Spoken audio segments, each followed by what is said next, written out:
Hi guys, I'm gonna read the Declaration of Independence of the United States of America. I'm doing this for educational purposes, so people know the history behind this document, and so people know what this document actually says. I know a lot of people haven't actually read this, and I know a lot of people haven't actually read the Constitution, which I plan on doing a video of very soon.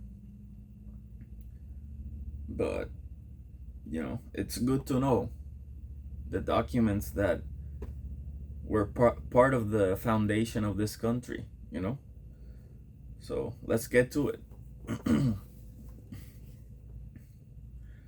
In Congress, July 4th, 1776. The unanimous declaration of the 13 United States of America. Remember, originally there were 13 states, not 50 or 51. When in the course of human events, it becomes necessary for one people to dissolve the political bands which have connected them with another, and to assume among the powers of the earth the separate and equal station to which the laws of nature and of nature's God entitle them. A decent respect to the opinions of mankind requires that they should declare the causes which impel them to the separation. We hold these truths to be self-evident, that all men are created equal, that they are endowed by their Creator with certain unalienable rights, that among these are life, liberty, and the pursuit of happiness. That to secure these rights, governments are instituted among men, deriving their just powers from the consent of the governed, that whenever any form of government becomes destructive of these ends, it is the right of the people to alter or to abolish it, and to institute new government, laying its foundation on such principles and organizing its powers in such form as to them shall seem most likely to affect their safety and happiness. Prudence, indeed, will dictate that governments long established should not be changed for light and transient causes, and accordingly all experience has shown that mankind are more disposed to suffer while evils are sufferable than to right themselves by abolishing the forms to which they are accustomed.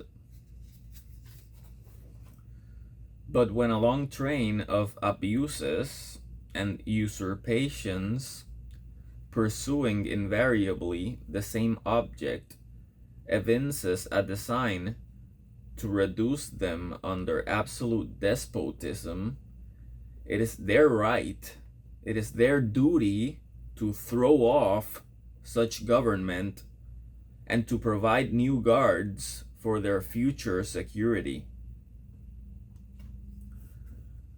Such has been the patient sufferance of these colonies, and such is now the necessity which constrains them to alter their former systems of government.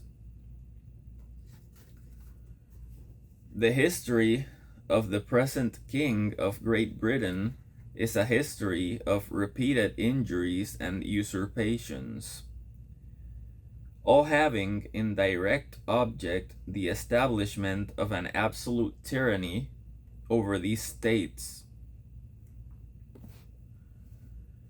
To prove this, let facts be submitted to a candid world. Now, this is talking about what the King of Great Britain had done back then. He has refused his assent to laws, the most wholesome and necessary for the public good. He has forbidden his governors to pass laws of immediate and pressing importance, unless suspended in their operation till his assent should be obtained, and when so suspended, he has utterly neglected to attend to them. He has refused to pass other laws for the accommodation of large districts of people, unless those people would relinquish the right of representation in the legislature, a right inestimable to them and formidable to tyrants only.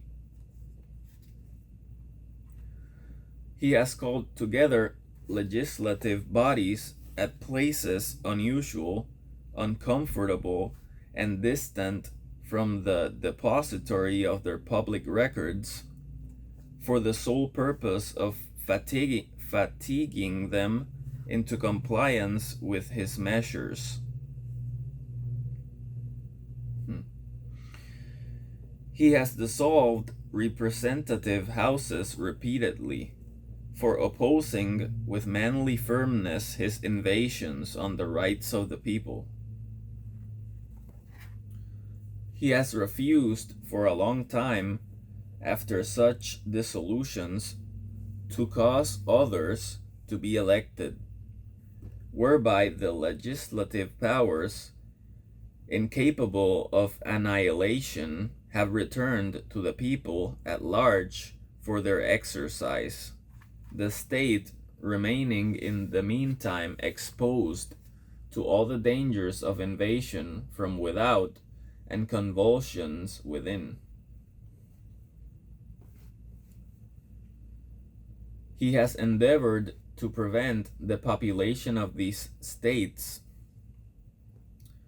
for that purpose obstructing the laws of naturalization of foreigners, refusing to pass others to encourage their migration here, and raising the conditions of new appropriations of lands. He has obstructed the administration of justice by refusing his assent to laws for establishing judiciary powers. He has made judges dependent on his will alone for the tenure of their offices and the amount and payment of their salaries. He has erected a multitude of new offices and sent here swarms of officers to harass our people and eat out of their substance. He has kept among us, in times of peace, standing armies without the consent of our legislatures.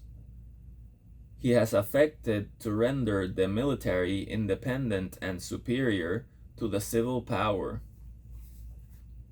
He has combined with others to subject us to a jurisdiction foreign to our constitution and unacknowledged by our laws, giving his assent to their acts of pretended legislation. For quartering large bodies of armed troops among us, for protecting them by a mock trial from punishment for any murders which they should commit on the inhabitants of these states, for cutting off our trade with all parts of the world, for imposing taxes on us without our consent, for depriving us in many cases of the benefits of trial by jury, for transporting us beyond seas to be tried for pretended offenses,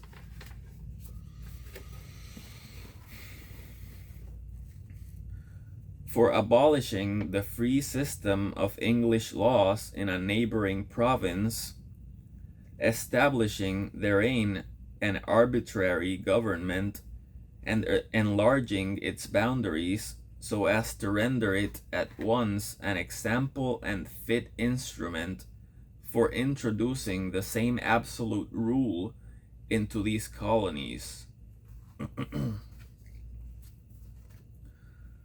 For taking away our charters, abolishing our most valuable laws, and altering fundamentally the forms of our governments, for suspending our own legislatures and declaring themselves invested with power to legislate for us in all cases whatsoever. He has abdicated government here by declaring us out of his protection and waging war against us.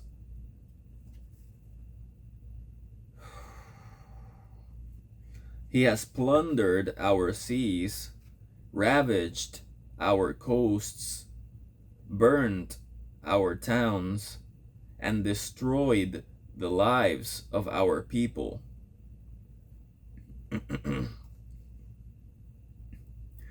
He is at this time transporting large armies of foreign mercenaries to complete the works of death, desolation, and tyranny, already begun with circumstances of cruelty and perfidy scarcely paralleled in the most barbarous ages, and totally unworthy of the head of a civilized nation.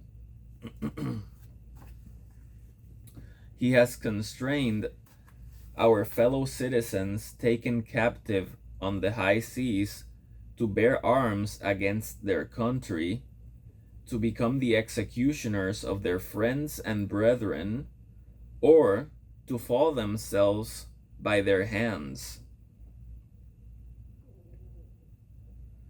He has excited domestic insurrections amongst us, and has endeavored to bring on the inhabitants of our frontiers, the merciless Indian savages, whose known rule of warfare is an undistinguished destruction of all ages, sexes, and conditions. In every stage of these oppressions, we have petitioned for redress in the most humble terms. Our repeated petitions have been answered only by repeated injury. A prince whose character is thus marked by every act which may define a tyrant is unfit to be the ruler of a free people. Nor have we been wanting in attention to our British brethren. We have warned them from time to time of attempts by their legislature to extend an unwarrantable jurisdiction over us. We have reminded them of the circumstances of our emigration and settlement here.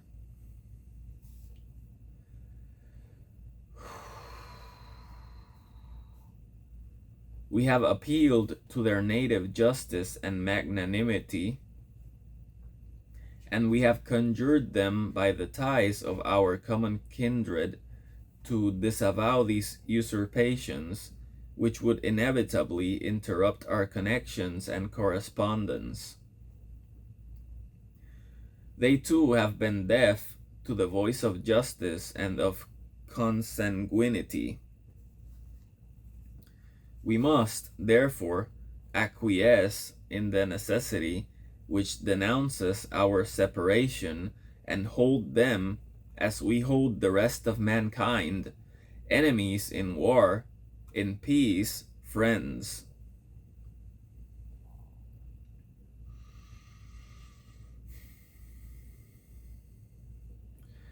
We, therefore, the representatives of the United States of America, in General Congress, assembled, appealing to the Supreme Judge of the world for the rectitude of our intentions, do, in the name and by the authority of the good people of these colonies, solemnly publish and declare that these united colonies are, and of right ought to be, free and independent states, that they are absolved from all allegiance to the British Crown, and that all political connection between them and the state of Great Britain is and ought to be totally dissolved, and that as free and independent states they have full power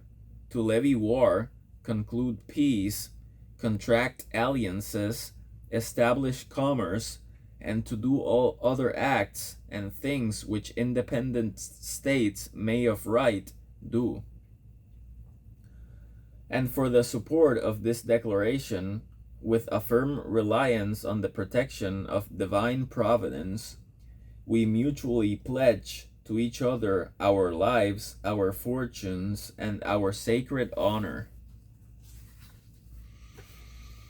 And there you have it. That's the Declaration of Independence.